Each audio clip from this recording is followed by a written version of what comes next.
35 2 బట్టి వచ్చి కంపట్లను మంచిగా రైటింగ్ వస్తుందా?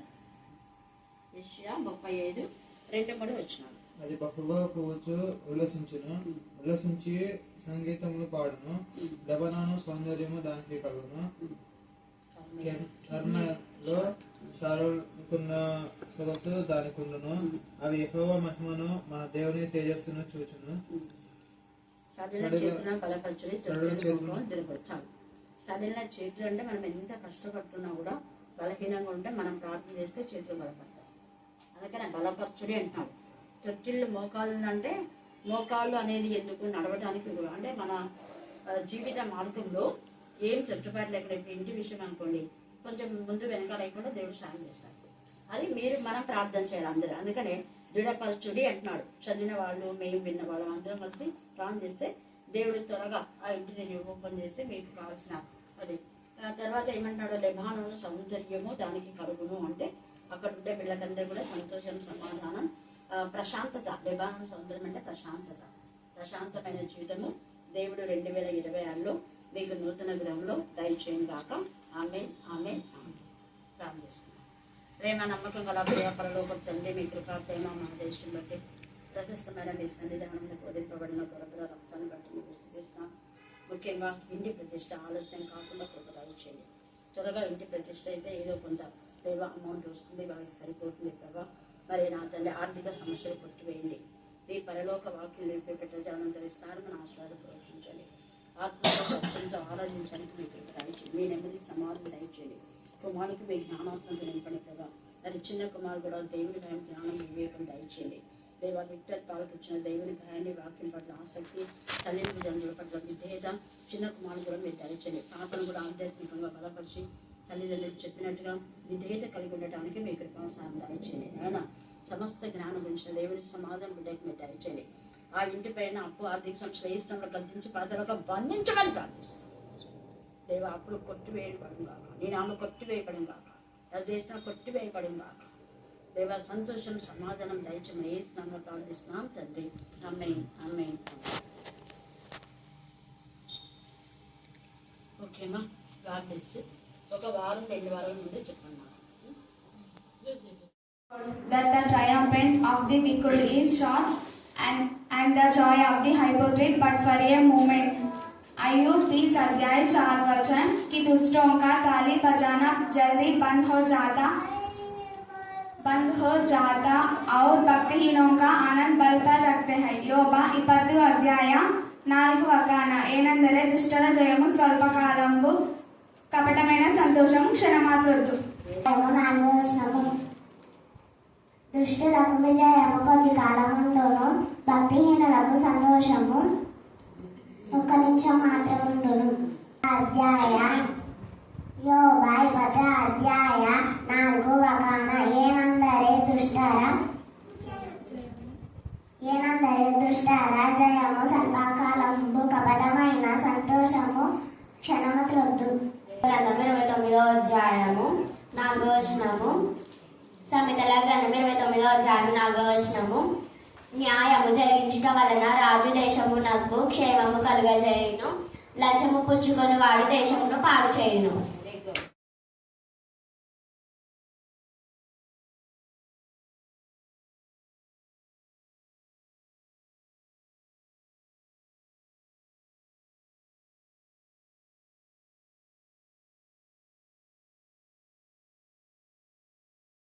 కొమ్మలు ఆకాశమును కంటున్నంత ఎత్తుగాను, దాని ఆకారము భూతలంతమంత విశాలంగాను ఉండెను. దాని ఆకులు సొగసుగాను, దాని పండ్లు విస్తారముగాను కనబడెను. అందులో సమస్త జీవకోట్లకు చాలునంత ఆహారం ఉండెను. దాని నీడను అడవి జంతువులు పండుకొనెను. దాని కొమ్మలలో ఆకాశ పక్షులు కూర్చుండెను. సకల మనుష్యులకు చాలునంత ఆహారము దాని అందుండెను. మరియు నేను నా పడక మీద పండుకొని ఉండి నా మనస్సునకు కలిగిన దర్శనమును చూస్తుండగా జాగరూకులకు ఒక పరిశుద్ధుడు ఆకాశం నుండి దిగి వచ్చి ఇలాగూ బిగ్గరగా ప్రకటించాడు. ఈ చెట్లను నరికి వాని కొమ్మలను కొట్టి దాని ఆకులను తీసివేసి దాని పండ్లను పారవేయుడి. పశువులను దాని నీడ నుండి తొలివేయుడి. పక్షులను దాని కొమ్మల నుండి ఎగురగొట్టుడి. బ్రహ్మాండమైన చెట్టు ఏం చెప్పండి? బ్రహ్మాండమైన చెట్టు. మళ్ళీ చెప్పాలి. బ్రహ్మాండమైన చెట్టు. బ్రహ్మాండమైన చెట్టు అనే నెబుకద్నెజర్ రాజు గురించి అది ఒక సూచన. ఎందుకు తండ్రి అయిన దేవుడు కలలో నెబుకద్నెజర్ రాజుకు ఈ చెట్టు చూపించాడు? ఎందుకు చూపించాడు? సరే, చెట్టునే ఎందుకు చూపించాలా? మానవులకు సాదృశ్యం. ఎందుకు అంటే చెట్లలో జీవం ఉంది కదా, చెట్లకు మానవునికి అవినాభావ సంబంధం ఉంది. సైన్స్ తెలిసిన వారు ఎలాగా? చెట్లకు మానవునికి అవినాభావ సంబంధం ఉంది. ఎలాగా? మానవులకనే కాదు, జీవరాశులకు అనుకోండి. ఇంకా మానవులకు నీడగా ఉంటుంది. కరెక్ట్. అది మన చెడును తీసుకొని మనకు మంచినిచ్చే చెట్టు అంటే. అందుకనే ఐందవులు ఏం చేస్తారంటే చెట్టును పూజిస్తారు. పూజించకూడదు, బట్ మనము వదిలినటువంటి చెడు వాయువు కార్బన్ డైఆక్సైడ్ అది పీల్చుకొని మనకేమిస్తుంది? ఎంత గొప్ప ఇది కదా. అందుకనే యేసయ్య యోహాను సువార్త 15వ అధ్యాయం 1-2 వచనం చదవండి. యోహాను 15:1-2 నిజమైన ద్రాక్షావల్లిని. యేసయ్య ఏమంటున్నాడు అక్కడ? నేను నిజమైన ద్రాక్షావల్లిని. అక్కడ యేసు ప్రభు కూడా నేను ద్రాక్షావల్లిని అంటే ద్రాక్ష చెట్టు అంటాం, అవునా కదా? ద్రాక్ష చెట్టు అది కూడా ఒక చెట్టే. యేసయ్య తను తాను చెట్టుకు పోల్చుకున్నాడు. కానీ నేను నిజమైన ద్రాక్షావల్లిని అన్నాడు. ఒకటి తండ్రి వ్యవసాయకుడు, నాలో ఫలింపని ప్రతి తీగ, ఆ నిజమైన ద్రాక్షావల్లిలో ఫలింపని ప్రతి తీగ ఏమైతుందంట? తీసి పారేస్తాడు. అంతే, ఫలింపని ప్రతి తీగని తీసి పారేస్తాడు. మరి ఇక్కడ చూస్తేనేమో ఇది ఎలా ఉంది? ఈ చెట్టు అంటే చాలా బ్రహ్మాండమైన చెట్టు అంట. చెట్టు వృద్ధి పొంది బ్రహ్మాండమైన దాయం. మరి చూడండి, అక్కడికి ఇక్కడికి తేడా చూడండి. అక్కడ యేసయ్య ఫలించకపోతేనే తీసేస్తానన్నాడు. ఫలిస్తే తీసేస్తానన్నాడా? లేదు. కానీ ఇక్కడ ఈ చెట్టు ఏమైపోయిందంటే ఇది వృద్ధి పొందింది, ఇది బ్రహ్మాండమైంది. మళ్ళీ చూడండి, దాని కొమ్మలు ఆకాశం అంటున్నంత ఎత్తుగా, దాని ఆకారము భూతలమంత విశాలంగా ఉండేను. దాని ఆకులు సొగసుగా, దాని పండ్లు విస్తారంగా కనబడాను. ఫలించలేదా చెట్టు అంటే? బాగా ఫలిస్తుంది. దాని ఆకులు ఎలా ఉన్నాయి? సొగసైనగా ఉన్నాయి. సొగసైన ఆకులను రాయబడింది. ఒకవేళ ఆకుల ద్వారా కూడా టోటల్గా చెట్టు పనికి వచ్చేదిగా ఉంది. అంటే వృద్ధి పొందుతుంది. తర్వాత దాని పండ్లు విస్తారంగా ఉన్నాయి. దాని ఆకులు కూడా సొగసుగా ఉన్నాయంటే వేరే వాటికి యూజ్ అవ్వచ్చు. తర్వాత సమస్త జీవ రాశులు ఆ చెట్టు యొక్క ఆహారంను తీసుకునే విధానంలో ఉన్నాయి. అందుకని అంటాడు కదా, సమస్త జీవరాశులకు తగినంత ఆహారము ఎక్కడుందంట? చెప్పాలి మరి. అంటే దాని సొగసైన ఆకులు ఒకవేళ మీ పశువులు తినడానికి యూజ్ అవుతున్నాయేమో, స్వస్థతకు యూజ్ అవుతున్నాయేమో, దాని పండ్లు మానవులు తింటున్నారేమో. సమస్త జీవరాశులు అని ఉంది అక్కడ. జీవరాశులు అన్నీ కూడా అన్నిటికీ ఉపయోగకరమైనటువంటి బ్రహ్మాండమైన చెట్టు అది. అంత మంచి చెట్టును తండ్రి అయిన దేవుడు ఏమన్నాడు అంటే నరికి వేయమంటున్నాడు. ఏమంటున్నాడు చెప్పండి? ఎందుకన్నాడు అంటే ఎంత ఉన్నా దేవుని మాట వినకుండా కరెక్ట్ చెప్పింది. మనకి ఎన్ని కోట్లు ఉన్నా, ఎంత ఆస్తి ఉన్నా, ఎంత మరి సొగసు ఉన్నా, ఎంత విద్యలు డాక్టర్స్ ఎన్ని చేసినా కూడా ఆ డాక్టరేట్ని కాదు మనం చూపించాల్సింది. పాంప్లెట్లో ఎవరైనా స్పీకర్ అనేస్తే మొత్తం పేపర్ అంతా వాళ్ళ ఇవే ఉంటాయి, లిస్టు. ఇన్ని చదివినాడు, అన్ని చదివినాడు, అది ఇది ఉంటాయి. వాక్యం పైన కొంచెం పెట్టి రండి పాల్గొనండి అని అంటారు. చిన్నది ఒక లైన్ ఉంటుంది వాక్యం. వీళ్ళ డిగ్రీలే మొత్తం అంటే వీళ్ళ ఫోటోలు, పెద్ద ఫోటో ఉంటుంది. పేపర్ అంతా వీళ్ళ ఫోటోనే, పేపర్ అంతా వీళ్ళ డిగ్రీలే, పేపర్ అంతా వీళ్ళ అడ్రస్లే. దేవుడి వాక్యం కొంచెం ఉంటుంది. అదే పేపర్లో సగం ఏదైనా దేవుని వాక్యం రాస్తే ఆ పాంప్లెట్స్ ఇచ్చిన వాళ్ళు ఆ వాక్యం చదువుకొని దేవుని నామం కనపరుస్తారు కదా. స్పీకర్ అనే పేరు రాస్తే ఇనఫ్, మళ్ళీ వాళ్ళ ఫోటోలు ఎందుకంటే అవంతా పెడకుప్పలు పడతాయి కదా. అలాగ ఎవరైతే గర్వించి దేవుని కంటే ఎక్కువ తమ్మును తాము హెచ్చించుకుంటారో వాళ్ళందరినీ ఇలాగే కొలాప్స్ అయిపోతారు. చాలా మంది స్పీకర్స్ పడిపోవడానికి కారణం ఇదే. తమ్ముడు తాము హెచ్చించుకునే వాళ్ళంతా తగ్గించబడతారు. కానీ దేవుని యందు భయభక్తి కలిగి ఎవరైతే విధేయతగా ఉంటారో వాళ్ళు ఎక్కువ దేవుడు వాడుకుంటారు. హల్లెలూయా, హల్లెలూయా, హల్లెలూయా. వాడు ఎక్కడ కూడా వాళ్ళ ఘనత అనేది తగ్గదు. యేసయ్యను ఎక్కడంటే అక్కడ అవమానపరుచున్నాడు. ఎక్కడ అవమానపరిచా ఇంకా హెచ్చించబడ్డాడు యేసయ్య. పౌలును అవమానపరిచాడు, పేతురును అవమానపరుచున్నారు. చాలా చోట్ల వాక్యం చెప్పకుండా యేసయ్య నామమే ఎత్తుందన్నారు. కానీ మరి ఎక్కువ వాక్యం ప్రకటించి దాదాపు 3000 మంది ఒక్కరోజు రక్షణ పొందేలా ఎంత గొప్ప. అది ఇంకా బ్రహ్మాండమైన చెట్టు పేతురు. కానీ ఆ చెట్టు నరకలేదు తండ్రి అనేది.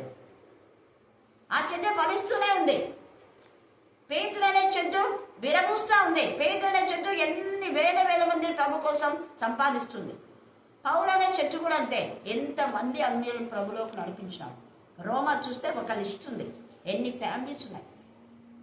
చాలా ఫ్యామిలీస్ మార్చబడ్డాయి.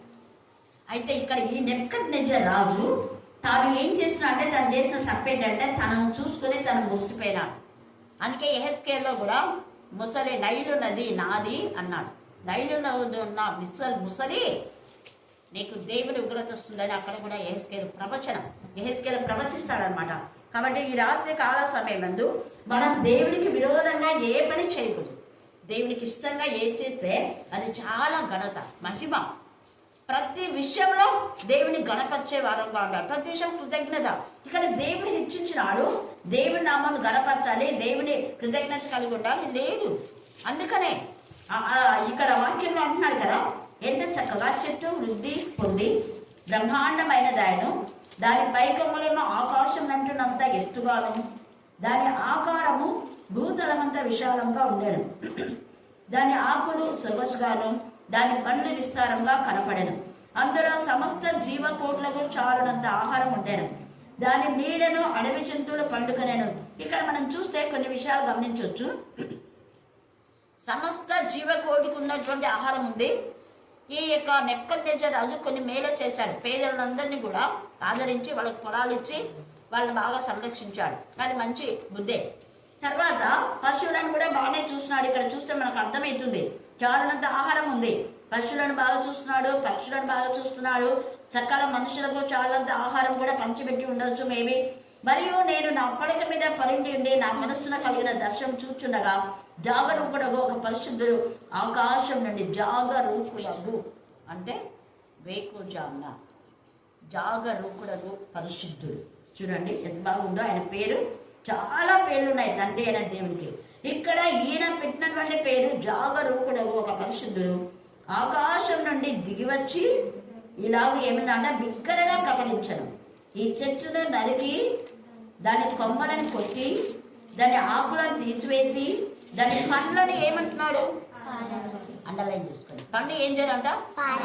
మరి పండు తీసుకొని కోసుకొని తినండి లేదా సమకూర్చొని అని చెప్పడం, పాడేయండి అన్నాడు. అంటే దేవుని యందు భయభక్తి లేకుండా భక్తిహీనులు అర్పించే అర్పణ దేవునికి ఇష్టం కాదు. ఇస్కరియోతు యూదా 30 వెండి నాణాలు మందిరంలోకి తీసుకొచ్చాడు. అది అర్పణ స్వీకరించబడిందా? లేదు. ఎందుకు? అది క్రమంగా లేదు, అది కష్టార్జితం కాదది. అది అక్రమమైన విధానంలో యేసయ్యను తనకు మేలు చేసిన యేసయ్యను పట్టిడి ఇవ్వడానికి తీసుకున్నటువంటి అక్రమమైన సొమ్ము. అది అక్రమమైన విధానంలో ఏదున్నా కూడా దేవుడు పడేస్తాడు, ఎవరికి పనికి రాకుండా చేస్తాడు. అందుకనే పారవేడి అన్నాడే కానీ మీరంతా కోసుకొని తినండి అని చెప్పాలి. అది శపితమైంది. శపితమైన ఆ చెట్టు ఆకులు పనికిరావు. నెబుకద్నెజర్ రాజు శాపానికి గురైపోయినాడు. శపితమైన దాని ఆకులు వద్దు, దాని నీడ వద్దు, నేను కూడా కొన్ని అంటాం. కొందరు ఇండ దగ్గర పోయి అక్కడ తీసుకునే వద్దాక అక్కడ తీసుకుందని చెప్తున్నాను. ఎందుకంటే ఆ ప్రదేశం అంతా శపితమైనప్పుడు ఆ చెట్టు కూడా ఏమైపోతుంది అంతే. దానిపై ఈ వాక్యం ద్వారా మనకు తేట తెల్లమవుతాం. ఎంత తేటగా. అదే యెషయా 5:5లో చూస్తే నేను శ్రేష్టమైన ద్రాక్షావల్లిని తీసుకొచ్చా, దాన్ని నాటాను, బాగా వృద్ధిని ఉంటుంది.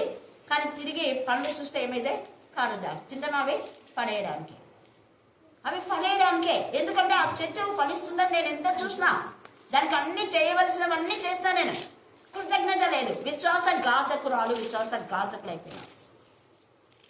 ఒక మనిషికి సూచించేది ఆ చెట్టు. విశ్వాసఘాతకుడు ఇచ్చినది ఏది కూడా బ్లెస్సెడ్ కాదు అన్నది ఆ యొక్క యెషయా 5:5 చెప్తారు. కారు ద్రాక్షలు, చేదు జీవితం. ఇవ్వాలనా వద్దా, వీళ్ళకెందుకు ఇవ్వాలా, వాళ్ళకెందుకు, చేదు ఆలోచన. వాళ్ళకి అంతుంది ఎందుకు ఇవ్వాలి, కొంచెం ఇద్దామని చేదు ఆలోచన. అలాంటివి ఇచ్చినా కూడా వర్కౌట్ కావాలి, బ్లెస్సెడ్ కావాలి. అందుకని ఇక్కడ అంటే దేవుని వాళ్ళలో ఉన్న దేవుని చూసి ఇస్తే అది బ్లెస్సెడ్ అవుతుంది. అంతేగాని వాళ్ళ వైపు వాళ్ళ స్థితిని వాళ్ళ యొక్క స్తోమం చూసి వీళ్ళకి ఇస్తుందిలే ఎందుకు ఇవ్వాలి అనడం చెడ్డ తలం. అది ఇచ్చింది ఎవరు, దేవుడు ఇచ్చినాడు. దేవుడు ఇచ్చిన దాన్ని నువ్వు తక్కువ అంచనా ఇస్తున్నావు. దేవుడు బ్లెస్ చేసిన దాన్ని ఎప్పుడు తప్పుగా మనం ఆలోచించము. మనం ఇచ్చేది దేవునికి అని ఎప్పుడైతే ఇస్తామో అది బ్లెస్సెడ్ అవుతాయి. ఇతను దేవునికి ఎక్కడ ఇచ్చినట్టుగా లేదు, తను తాను ఎంతగా పొగుడుకున్నాడు. అసలు దైవికమైన ఆలోచనే లేదు నెబుకద్నెజర్ రాజుకు. దేవుడు అతను అంతగా హెచ్చించి అంత ఇదిగా అన్ని సకల రాజ్యములన్నిటిపైన ఆయనకు అధికారం ఇచ్చి సకల రాజ్యములన్నిటి రాజును జయించేటటువంటి కృపను, శక్తిని, జ్ఞానాన్ని దేవుడు ఇచ్చినాడు. ఇంక్లూడింగ్ యూదా దేశంలో కూడా ఆ రాజు గర్వించినందుకు సిద్కియా పైననే విజయం వచ్చింది నెబుకద్నెజర్ రాజుకు. అలాంటప్పుడు ఎంత విధేయతగా దేవునికి కలిగి ఉండాలి. విధేయత లేదు. ఇక్కడ దానియేలు బట్టి సాక్ష్యం ఇచ్చినాడు. అంత సాక్ష్యం ఇచ్చినప్పుడు దేవుడు బహుగా అభివృద్ధి చేస్తాడు. ఇక్కడ దానియేలు బట్టి అంత అభివృద్ధి చేస్తే ఇతను లోపల గర్వంతో అహంకారంతో ఉన్నాడు. అందుకే నాశనానికి ముందు ఏం నడుస్తుంది, గర్వం అహంకారం ఉంది అంటే ఎంతున్నా ఖచ్చితంగా కింద పడిపోతారు. వాళ్ళ ఆధ్యాత్మిక విలువలు తగ్గిపోతాయి. విశ్వాసంలో, విధేయతలో, ప్రేమలో, పరిశుద్ధతలో ఎదగలేరు. అయితే ఎవరైతే విధేయత కలిగి ఉంటారో వారి వాక్యం అనే పాలవ నిర్మలమైన వాక్యం, నిర్మలమైన మనస్సు. దేవా ఇది నాకు ఇచ్చావు, నేను ఇస్తున్నా. తిరిగి వాళ్ళు మాకు ఇస్తారన్న ఆలోచన కూడా నాకు వద్దు.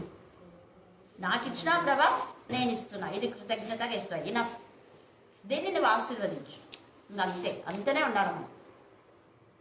అందుకనే ఇక్కడ ఎంత చక్కగా ఈ యొక్క రాజు ఉన్నటువంటి స్వార్థాన్ని బట్టి, గర్వాన్ని బట్టి, అహంకారాన్ని బట్టి దేవుడు ఏం చేశాడంటే ఆ యొక్క చెట్టును దాన్ని నరికేయండి అన్నాడు. దాని పండ్లు వద్దు, దాని ఆకులు వద్దు, ఏమొద్దు.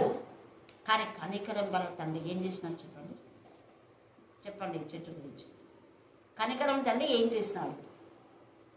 ఏమి ఇంత సింపుల్ క్వశ్చన్ ఇస్తే పండ్లు పడేయమన్నాడు, ఆకులు పడేయమన్నాడు, కొమ్మలు తీసేయమన్నాడు కదా. మరి కనికరం తండ్రి ఏం చేసినాడు? చెట్టు ఆయన అన్ని బయలుపరిచినాడు, ఇంకా మొద్దు నుంచినాడు కదా. ఎంత ప్రేమ! కనికరం తండ్రి ఆ విధవరాలు కుండలో కొంచెం నూనె ఉంచినాడు. ఆ కొంచెం నూనె ఆమె బ్లెస్సెడ్ అయిపోయింది. సారేపోతే విధవరాలకి కనికరం తండ్రి కొంచెం పిండి ఉంచినాడు. ఆ కొంచెమే నీకు బ్లెస్సెడ్ అయిపోతాయి. కొంచెమని దాని వైపు చూడదు. ఆ మొద్దును అలాగే పెట్టమన్నాడు, కానీ మొద్దును నాశనము చెయ్యి. ఎంత కనికరం! హల్లెలూయా, హల్లెలూయా, హల్లెలూయా. దేవునికి విరోధంగా తను తాను ఎంత హెచ్చించుకున్నా ప్రేమ గల తండ్రి, కనికరం తండ్రి. ఎందుకంటే గతంలో నెబుకద్నెజర్ రాజు పేదవారికి మేలు చేశాడు. ఆ తర్వాత ఇర్మియాకు కూడా మేలు చేశారు. వీళ్ళందరికీ కూడా దానియేలుకి మేలు చేశారు కదా. దానియేలు వాళ్ళ స్నేహితులకు అందరికీ కూడా దేవుని పిల్లలకు మేలు చేశారు, కానీ కీడు చేయలేదు. వాళ్ళు చెప్పినటువంటి తప్పుడు ఆలోచన విని మాత్రమే కొంచెం బాధపడినాడు, కానీ తర్వాత వాళ్ళని చాలా హెచ్చించాడు. అవన్నీ గుర్తు చేసుకొని దేవుడు కూడా దేవునికే మానవుని పట్ల అంత ప్రేమ ఉంటే అంటే కృతజ్ఞత, దేవుడే కృతజ్ఞత కలిగి ప్రేమ కలిగి ఆ మొద్దును పెట్టినాడు. చేసిన దానికి ప్రతిఫలంగా మిగతాన్ని చేశాడు. మొద్దును ఉంచండి అన్నాడు. తర్వాత చూడండి, అదో పక్షులను దాని కొమ్మలను ఎగరగొట్టుడు అయితే మంచుకు తడిసి పశువుల వలె పచ్చికలో నివసించినట్లు దాని మొద్దును ఇనుము ఇత్తడి కలిసిన కట్టుతో కట్టించి పొలములోని గడ్డి పాలవునట్లు దాని భూమిలో ఏం చేయాలంట? విడుగుడి. భూమిలో మొద్దుంటే ఏమైపోతుంది? చదవండి, యెషయా 11:1-3. అక్కడ ఏమైంది? యెషయా మొద్దు నుంచి చిగురు పుట్టినట. ఎందుకు అక్కడ మొద్దుగా అయిందంటే వాళ్ళు కూడా ఇశ్రాయేలు గర్వించినారు. గర్వించిన కొమ్మలన్నీ కట్ చేస్తారు. గర్వించే ఇప్పుడు మనం యోహాను సువార్త 15లో చదవండి. ఫలించని ప్రతి కొమ్మలు ఏం చేస్తున్నాడు దేవుడు? నరకబడింది, పారవేయబడింది. అది అగ్నితోనే. ఫలించకపోతే అంతే. క్రీస్తులో ఫలించాలి. ద్రాక్షవల్లిలో, దేవునిలో ఏది చేసినా దేవుని మహిమపరిచి, దేవుని గణపరిచి, దేవుని నామంలో ఎత్తిపట్టే విధానంలో ఉండాలి. దేవా ఇదంతా నీ కృప, నన్ను వాడుకుంటున్నావు నీ కృప, నాలో మీరున్నాం. మన యొక్క హృదయము దేవునికి సింహాసనం. ఒకటి గుర్తుపెట్టుకోండి, చాలా మందిని సన్మానం చేస్తారు కదా. సన్మానం చేసేటప్పుడు ఏం చేస్తారు? ఇంకా ఫస్ట్ ఏం చేస్తారు? సన్మానం చేయకముందే చేయరేస్తారు కదా, కూర్చేస్తారు కదా. కుర్చీకి సన్మానం చేస్తారా? కుర్చీ మీద కూర్చున్నారు సన్మానం చేస్తారా? అందరూ చెప్పాలా? ఈ కాన్సెప్ట్ గుర్తుపెట్టుకోండి. నేను ఒక కుర్చీని, నాకు సన్మానం కాదు, నా మీద కూర్చున్న యేసయ్యకి సన్మానం. గుర్తుపెట్టుకోండి. హల్లెలూయా, హల్లెలూయా, హల్లెలూయా. నన్ను పొగడుతున్నారంటే నా యేసయ్యకు ఘనత, నన్ను సన్మానిస్తున్నారంటే నా యేసయ్యకు సన్మానం, నన్ను ప్రేమిస్తున్నారంటే నా యేసయ్యని ప్రేమిస్తున్నారు, నాకు ఇస్తున్నారంటే నా యేసయ్యకి ఇస్తున్నారు. నేను కేవలం కుర్చీలో యేసయ్య కూర్చున్నాను, కూర్చోబెట్టి గిఫ్ట్లు ఇస్తున్నారు. కుర్చీకి ఇస్తానా? తీసుకోవాలి. ఇది గుర్తుపెట్టుకోండి. మనం కేవలము యేసయ్యకు ఒక సింహాసనం లాగా, కుర్చీలాగా, ఒక పాత్ర. ఆ పాత్రలో నూనె ఉంటేనే ఆ పాత్ర మరి ప్రమిద వెలగడానికి కారణం. పాత్ర లేకపోతే నూనెను ఎక్కడ పోడేస్తారు? లేదు. ఒత్తి ఎక్కడ ఉంటుంది? లేదు. ఆ ఒత్తి నూనె అంటుకుంటేనే దీపము అంటేది. తండ్రి అయిన దేవుడు, ప్రేమ గల తండ్రి నిన్ను నన్ను వాడుకోవాలని చూస్తున్నాను. మనం ఒక ప్రమిదలో, ఒక ఖాళీ బుడ్డి, మన హృదయం ఒక ఖాళీ బుడ్డి. ఆ ఖాళీ బుడ్డిలో నిర్మలమైన వాక్యం అనే పాలతో మనం నింపి మనం వెలిగి అనేకలను వెలిగించాలని ఆయన తాపత్రయం. ఆయన ఒక్కడుగా వెలిగించగలడు, కానీ నిన్ను వాడుకోవాలని ఇష్టపడతాడు. అట్లాగే ఈయన నెబ్కద్నెజర్ రాజు వాడుకోవాలని ఇష్టపడ్డాడు, కానీ ఈయన గర్వించినాడు. అందుకనే బుద్ధుడు అయినా ఆయన మంచిని బట్టి బుద్ధుడు పొందాడు. ఇక్కడ కూడా ఇశ్రాయేలు గర్వించినాడు, ఇశ్రాయేలు ఏర్పాటు చేసుకున్నాడు. ఇశ్రాయేలు ద్వారా దేవుడు మహిమ పొందాడు, మోషే ద్వారా దేవుడు మహిమ పొందమన్నాడు. ఇంకా అందరు ఎంతమంది ప్రవక్తలున్నారో వాళ్ళందరిని బట్టి దేవుడికి మహిమ ఘనత ప్రభావం వచ్చింది. అయితే వాళ్ళు హెచ్చించుకున్నందుకు వాళ్ళొక్క హెచ్చించబడిన కొమ్మలని రాజులు. యెషయి ముద్దు అంటే ఈ యొక్క యెషయి యూదా రాజులు ఎంతమంది గర్వించారో అందరు కట్ చేస్తున్నారు. అయితే పరిశుద్ధమైన యెషయి ముద్దును అలాగే ఉంచి ఆ ముద్దు నుంచి యేసయ్య అనే పరిశుద్ధమైన చిగురు వచ్చింది. హల్లెలూయా, హల్లెలూయా, హల్లెలూయా. అందుకే యేసయ్యలో మనం ఫలించినట్లయితే మన ఫలములు స్థిరంగా ఉంటాయి.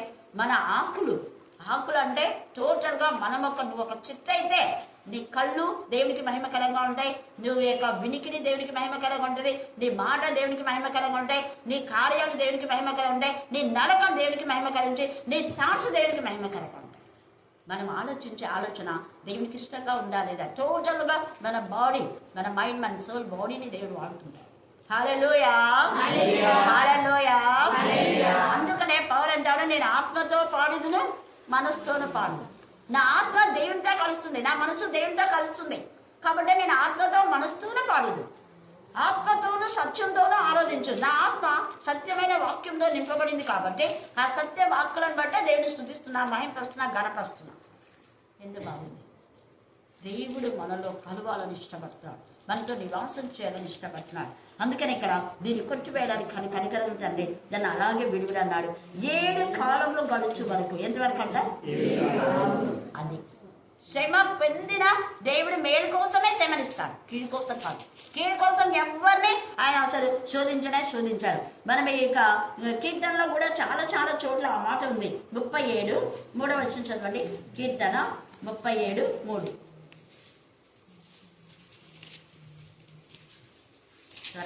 యెహోవా యందు నమ్మిక ఉంచి మేలు చేయము, దేశమందు నివసించి, అది మేలు చేసి దేశమందు నివసించి సత్యం అనుసరించు, యెహోవాను బట్టి సంతోషం. నాకున్న ఆస్తి అంతస్తులు చూసి కాదు, రోజు వాక్యం చెప్తున్నా ప్రభా, ఆత్మలు వస్తున్నాయి ప్రభా, ఆత్మలు ఆనందిస్తున్నారు, ఆత్మలు మార్పు పొంది వాక్యం చెప్తున్నారు, పిల్లలు వాక్యం కంటి వాక్యాలు నేర్చుకో, ఇదే ఆనందం ఉండాలి. అంతేగాని బాగా నేను చికెన్ బిర్యానీ తిన్నా ఈ రోజు అది ఎంజాయ్మెంట్ కాదు, ఇంకా ఏమేమో చూసుకొని ముచ్చిపోవడం కాదు. ఆత్మలే మన ఐశ్వర్యం, ఆత్మలే మన ఆనందం, ఆత్మలే మన సంపద. అది ఇది ఇక్కడ అదే మాట్లాడుతున్నాను. ఇంకా చాలా చోట్ల కూడా 1 యోహాను 4:17 చదువు. 1 యోహాను 4:17. తీర్పు దినమందు మనకు ధైర్యం కలుగునట్లు దీని వలన ప్రేమ మనలో ఏమైతుంది? దేవుని ప్రేమ నెబ్కద్నెజర్ పట్ల పరిపూర్ణమైంది కాబట్టి 7 కాలాలే కొంతనే. ప్రకటన 2:10 10 దినములు శ్రమ కలుగును మరణం మటుకు నేను నీకేమిస్తా. అదే నమ్మకంగా శ్రమలో పడిపోకూడదు. ఈ నెబుకద్నెజర్ రాజు ఎప్పుడైతే 7 సంవత్సరాలు బాధ 7 సంవత్సరాలు దేవుని రాత్రి పగలు స్థుతించినాడు. ఆ చెట్టుగా ఆ భయంకరమైనటువంటి ఆకారంలో ఒక క్రూర మృగపు ఆకారంలో ఉన్నా కూడా ఆయన మనసు దేవుని స్తుతించింది, గణపరిచింది, భయపరిచింది. తిరిగి మళ్ళీ రాజ్యానికి తీసుకొచ్చి బహుగా హెచ్చించాడు. ఇంకెప్పుడు పడిపోలేదు నెబుకద్నెజర్. తన తర్వాత తన కుమారుడు కూడా రాజు అయ్యాడు. సొలొమోను తర్వాత సొలొమోను ఆ యొక్క కుమారుడు కొంతకాలమే రెహబాం, ఆ తర్వాత కొలాప్స్ అయిపోయింది, సింహాసనం తీసివేయబడింది. ఈ రాత్రి కాల సమయంలో దేవుని మనం హత్తుకొని ఆనుకుని జీవించే వారంగా ఉండాలి. యోబు 4:5 చదువు. యోబు 4వ అధ్యాయం 4:20 చదువు. 20 ఉదయం మొదలుకొని సాయంత్రం వరకు ఉండి వారు బద్దలైపోవుడు. లేని వారై ఉదయం మొదలుకొని సాయంకాలం లోపలే బద్దలైపోతాయి. ఇక నెబుకద్నెజర్ ఉన్న ఫలంగా ఈయనకి ఇది వచ్చింది. ఈ రోజు గడ్డిలాగా మన మంచి పుష్పంలాగా కూర్చుంచిన మన జీవితం పాట పాడుతుంటాయి. ఇంతలో ఉండి అంతలో మాయమయ్యే జీవితం. పొద్దున మంచిగా వికసించి సాయంత్రం లోపల వాడిపోయే పువ్వు లాంటి జీవితం, బుడగ లాంటి జీవితం మానవ జీవితం. కాబట్టి విర్రవీగకూడదు. ఎప్పుడు మనం దేవుని స్తుతించాలి, దేవుని బట్టి ఆనందించాలి. ఇవన్నీ మీరు చదువుకుంటే దేవుడు ఆత్మతో శక్తితో మనం నింపబడే వారంగా ఉంటుంది. ఎంత ప్రేమ అంటే ఆయనకి ఎంత ప్రేమ చూడాలి. తప్పు చేసినా కూడా క్షమించగల ప్రేమగల తండ్రి. కానీ పశ్చాత్తాపం లేకపోతే లేదు. ఇస్కరియోతు ఇలా పశ్చాత్తాపం లేదు, క్షమాపణ లేదు. ఆయనకు మళ్ళా జీవం అనేది రాలేదు, పునరుద్ధాన జీవము లేదు. మిగతా శిష్యులకంతా పునరుద్ధాన జీవం ఉంది. మిగతా శిష్యులంతా వాడబడ్డాం. ఏసై పునరుద్ధానం అయిపోయిన తర్వాత వాళ్ళందరూ శిష్యులుగా వాడబడ్డాం. కానీ ఇస్కరియోతు అంతం అంతే. భయంకరమైన జీవితం, పాపం క్షమించరాని పాపం, దేవునికి విరోధమైనటువంటి విధానంలో పాపం చేశాడు. క్షమాపణ లేదు. అందుకే పరిశుద్ధాత్మకు వ్యతిరేకంగా చేస్తే క్షమాపణ అనేది లేదు. ఈ యొక్క నెబుకద్నెజర్ పశ్చాత్తాపన్నాడు. పర్వాలేదులే, మళ్ళా దేవుడు నన్ను కనికరిస్తా కదా దానియేల్ అని దాని ఇవన్నీ దానియేల్ చెప్పాడు. అప్పుడు ఆయన ఎంతగా సంతోషపడతాడో అదంతా మరి తను చేసినటువంటి విషయాలన్నీ కూడా మరి తర్వాత మనం వచ్చే వారంలో ధ్యానం చేసుకుందాం. 19 నుంచి మిగతా లేఖన భాగాలన్నీ కూడా ఉన్నాయి. అందుకనే మనం ముఖ్యంగా మన యొక్క ఆలోచనలు దేవునికి మహిమకరంగా ఉండాలి. మన యొక్క చూపులు, మన చేతులు, మన నడక ఆత్మ ద్వారా నడిపించబడినప్పుడు రైట్ వేలో ముందుకు వస్తాం. మనకు ఉన్నటువంటి దాన్ని ఇతరులకు షేర్ చేయాలి. ఇతరులకు షేర్ చేయడం ద్వారా ఈ నెబుకద్నెజర్ రాజు 7 సంవత్సరాల శిక్ష రావడానికి కారణం ఏంటంటే సకల జాతికి ఆయన పోషించినాడు. ఈరోజు మనం చేసినటువంటి మేలు ఎప్పుడైనా పొందుకుంటాం. ప్రసంగి 10వ అధ్యాయం ప్రసంగి 10:1-2 చదవండి. బుక్కవాణి తైలంలో చచ్చిన ఈగల పడడం ద్వారా ఏమవుతుంది?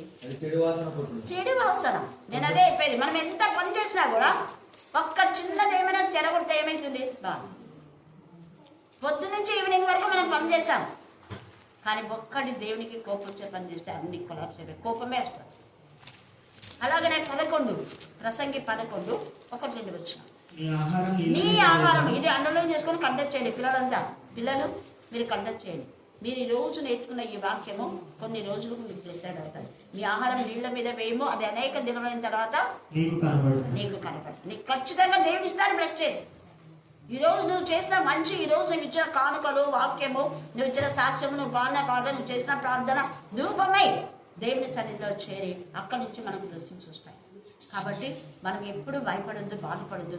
ఒకవేళ నెబుకద్నెజర్ రాగా ఏమైనా గర్వం అహంకారం ఉంటే దాన్ని మనం తొలగించుకుందాం. హిజ్కియా గర్వపడ్డాడు, అందుకనే దేవుడి యొక్క మరి ఆ కోపానికి గురైపోయినాడు. మంచి దేవుడు 15 సంవత్సరాల ఆయుష్నిస్తే మర్చిపోయి దేవుడు చేసిన మేళ్ళన్నీ చూపించకుండా, దేవుని నామం గణపరచకుండా నాకు ఇంత ఉంది అంత ఉంది అన్ని చూపించుకున్నాడు, అన్ని తీసుకుపోయినాడు నెబుకద్నెజర్ రాజే.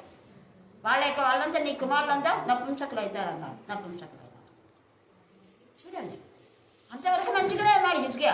గుండె పగలాలు, దేవా నేను యథార్థంతో ఉన్నాను కదా, నేను అన్నీ నీ ప్రజలకు మంచి చేస్తున్నాను కదా అన్నీ అన్నాడు. యెషయా 38 అంతా ప్రార్థన చేస్తాను. అవును నిజమే, అందుకే నీకు 15 సంవత్సరాల ఆయుష్ ఇచ్చిన. మరి 15 సంవత్సరాల ఆయుష్ ఇచ్చినప్పుడు అనేక మంది ఆయనకు ఎంతనో గిఫ్ట్లు ఇచ్చినారు. చనిపోవలసిన హిజ్కియా మళ్ళా బ్రతికాడు. మరి వాటన్నిటి బట్టి దేవుడు స్తుతించాలి కదా? లేదు. వచ్చిన వాళ్ళకంతా అన్నీ చూపిస్తున్నాడు, దేవుని పేరే ఎత్తడం. దేవుడు నాకు ఇచ్చిన, నాకు 15 సంవత్సరాలు ఆయుష్ ఇచ్చా, నేను చనిపోవచ్చు చెప్పాలా. చనిపోవలసిన నన్ను దేవుడు కాపాడన్న పదం హిజ్కియాకు రాలేదు. అది దేవునికి బాధ అయిపోయింది. 15 సంవత్సరాలు ప్రతిరోజు తనకిచ్చిన జీవనం బట్టి దేవుడు స్తుతించాలి. నాకు ఒక ప్రవక్త వచ్చి చెప్పాడు, ఇలాగ నేను కన్నీరు కార్చా పశ్చాత్తాపన్నా, ప్రవక్త పేరు చెప్పాలి, దేవుడి కృప చెప్పడం, మళ్ళీ అతని ద్వారా నాకు దేవుడు వర్తమానం పంపాడు, దేవుడు ఆ ప్రవక్తను దీవించుగాక అని దేవుడి కనపరిచిండే. తన 15 సంవత్సరాలు ఇచ్చిన ఆయుష్ల గురించి అస్సలు చెప్పాలి. ఈ 15 సంవత్సరాలు నేను బ్రతికానంటే దేవుడి కృప, చావలసిన వాడు నేను. అలాగని ఇస్కరియోతీయుడు కూడా దొంగలాంటి నా జీవితం దేవుడు మార్చున్నాడని మళ్ళా యేసయ్య శిలువ దగ్గరికి వచ్చి అందరి ఎదుట క్షమాపణ కోరుకుంటే కూడా క్షమాపణ వచ్చేది. ఒక్కడికి పశ్చాత్తాపన్నాడు, అది కూడా నిజమైన పశ్చాత్తాపం పోయి ఊరేసుకున్నాడు. అది కాదు, దొంగ ఎప్పుడైనా చావాల్సిందే, కానీ ఇది మరీ భయంకరమైన చావు. ఒకవేళ అప్పుడు దొంగగా ఉన్నప్పుడన్నా చచ్చిందే, ఎవరో ఒకరు దయదలిసి పాత పెట్టారు. ఇప్పుడైతే పొట్ట పేర్లని బయటకు వచ్చి కాకులు గద్దలన్నీ తిరిగిస్తున్నాయి. పెంటగా అయిపోయింది అతని బతుకు. అందుకే దేవుని ఎవరైతే ఆరాధించారో వాళ్ళు పెంటగా చేయబడతారు. అదే ఇక్కడ అంటున్నాడు. కాబట్టి ఈ సమయం ముందు మనం దేవునికి విధేయత కలిగి ఉందాం. దేవుడు ఈ లేఖన భాగంలో దీవించి ఆశీర్వదించుగాక. ఆమేన్, ఆమేన్, ఆమేన్. నాకు భయమేలా, నాకు దిగులేలా, నాకు చింతేలా, నాకు దిగులేలా, నాకు భయమేలా, నాకు దిగులేలా, నాకు చింతేలా, నాకు దిగులేలా, నీవు నాతో ఉన్నావయ్యా, నాకు భయమేలా,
దేవా